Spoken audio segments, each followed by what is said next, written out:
All right, I'm on a roll, sisters. Next video about Passover. Let's talk about the kids. This is, I think, the only feast that talks about kids and that we're supposed to use this Passover meal to teach them about how Yah redeemed his people from slavery. And, of course, the bigger picture, how Yeshua redeemed us from our slavery to sin and death. So I think that Passover should really be very engaging for our kids. There are lots of Sabbaths, lots of feasts, and overall, we tend to cater to each other. As grown-ups, we cater to other grown-ups. When we think about setting things up or how the thing is going to go or the program, the gear, all of it, we mostly think of other adults, and that's not wrong. But Passover, this meal, the scripture says, teach it to your children.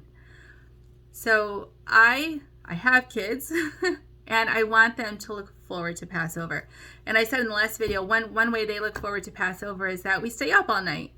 So maybe they don't love going through this for 4 hours, but they know that right after this they get to stay up all night. And that is such a I'm telling you, they talk about it all year long, staying up all night at Passover.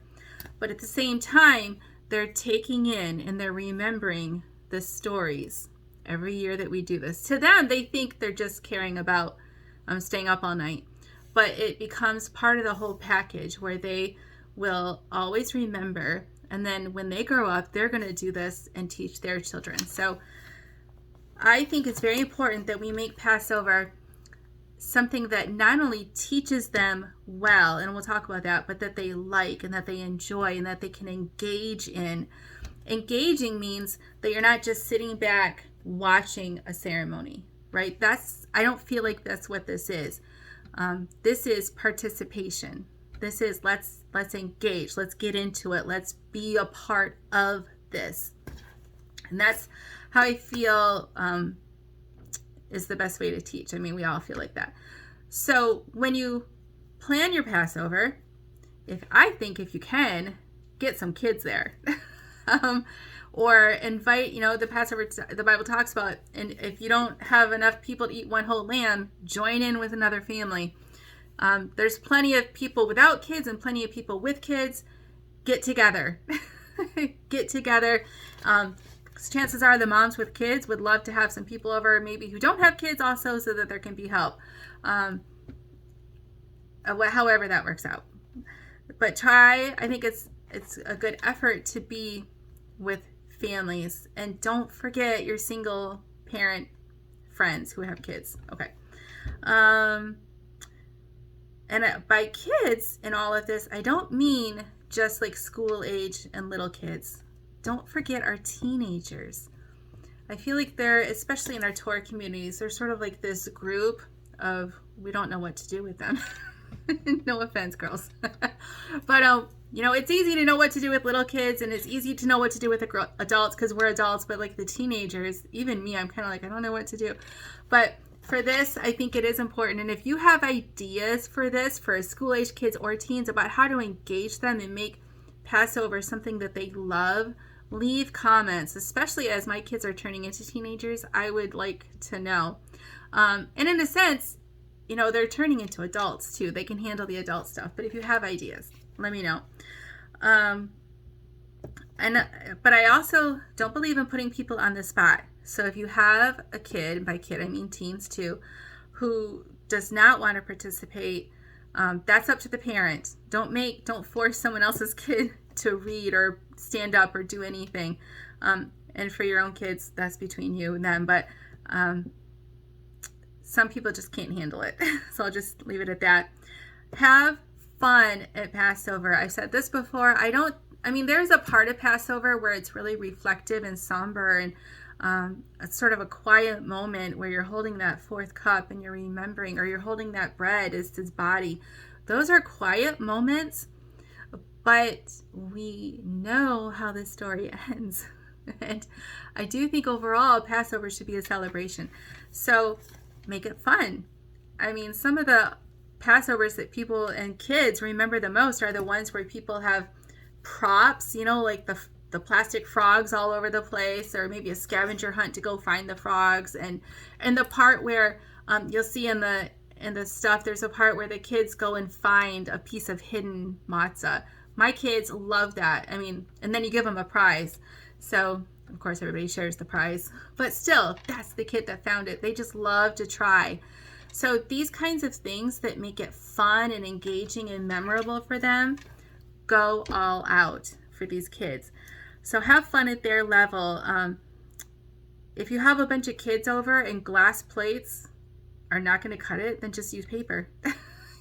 Again, I've seen awesome Seder tables, because a lot of people decorate their tables and stuff, where they put out Legos that look like the Israelites marching down the table. They're leaving Egypt. Super cute, and if the little kids pick those guys up and they fiddle with them and it keeps their hands busy while they listen with their ears, I think that's awesome. My rule for my kids, I'll just tell you if you care, is that there's lots of times, every Shabbat, right, where they have to listen with their ears and concentrate with their minds. So if they want to hold something in their hand, whether it be crayons, markers, or a Lego guy, or my kids have Aaron's putty is awesome. The rule is they just have to keep it to themselves right here in front. And I let them do this at the Passover Seder too, because it's a lot of listening. Well, my big kids will follow along, but little ones, they can have it in front of them as long as they don't engage their neighbors. So like they're not allowed to take their Lego guy and go to the kid next to them and say, look at this guy, da-da-da, because now that kid can't listen. And neither can my kid, because he's talking to them. So they can play quietly with just themselves. So that's how I do that. And so I think it's important to have the whole thing, the whole Seder, whatever it is you do, be understandable to children. I mean, maybe not to a 3-year-old, okay. But this is, I think, the one occasion where we should be careful to not talk over their heads. Teenagers or school-age children, because this is the one feast again that says this is for teaching it to your children. So if I don't think you have to have a big huge teaching or preaching time at a Passover Seder. If you do, if that's how your congregation wants to do it, that's fine. But I do think that this is not the time to try to find some sort of hidden meaning or deep thing that no one else knows. If no one else understands it, then the children are not going to understand it. It's going to go over their head. And how are they supposed to learn from this if it's stuff that's too heavy for them, right? So there's nothing about Passover that says you have to be deep and heavy. And I mean, the topic enough is deep and heavy, like it's redemption. That's everything. And I know that Paul says that that's milk, but really you can't swallow the meat unless you have the milk. So it's okay to have a feast night, a meal where you focus on the milk and don't go teaching and preaching things that's over the heads of children if you have children present. So really make them feel like this is their thing. This is the night where everything makes sense to them. How wonderful is that? I mean, there's lots of times at Shabbat Bible studies where things don't make sense to me. And I know it's not making sense to my kids, what some of these smart people say. But this night, have it all make sense to kids. Okay, next thing I wanted to say is, make them look forward to it, whether it's prizes or they stay up all night, or, find foods that are unleavened that everybody loves. So you're going to have special food at this meal. Think of things that your kids love. I will say, I used to give presents at the feast to my kids, and I quit. It just turned into greed. And they know this. If they watch this, they won't have their feelings hurt. It got way too greedy, and that's not what the feasts are about for my family. But if that's what you want to do it. Oh, and I did forget to say also, I have some old magazines. I used to have a magazine. And if you download the spring issues, there's Passover stuff in there, so enjoy. Like I said, we turn on music during the breaks. We take breaks. I always have snacks available. I think granola bars are what I usually put out, along with lots and lots of matzah. So people, because they will get hungry, because you're not going to actually, if you do the Passover that I put out, you start the Haggadah, you start the Seder at like 8 o'clock, you might not actually eat the dinner until 10 or 10:30. That's very late. And I tell people that if I have guests, I let them know ahead of time what to expect. But I do have snacks for the kids because they won't make it. They just won't make it. And, have a place for the moms to put their babies if they want.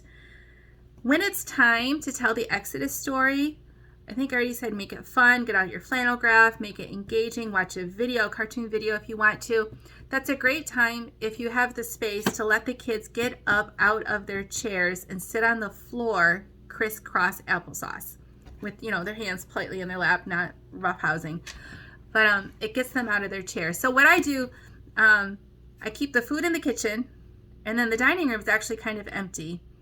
I set up tables here in my living room, and it gets super crowded. Like, we push furniture against the walls as much as we can. And this is where we do the Seder. So we have tables with all the Seder stuff and everything. So if I was going to do the telling the story time to the kids, we might go and sit around the corner here by my front door and let the parents sit. The parents, adults, we don't want to move. Change is hard. But the kids love change. So you let them come and sit all around your crisscross applesauce. And I might even sit on the floor with them, get on their level. And you can have crafts for this time. You can get out the flannel graph, videos, all make it fun. There's lots of fun ideas. And honestly, go Google Sunday school teaching ideas for the Exodus story or the gospel story. But you have to go through the Exodus story too. So you'll find lots and lots of downloads and crafts and free stuff. You shouldn't really have to spend much money, but you can if you want. A smart friend told me, and she was right, to have cleanup supplies at the ready, because the Passover is something that when you're hosting it, you also want to enjoy it a lot, like Shabbat. Like, we prepare as much as we can, and with all the grape juice and the wine flying around and crumbs, messes can happen.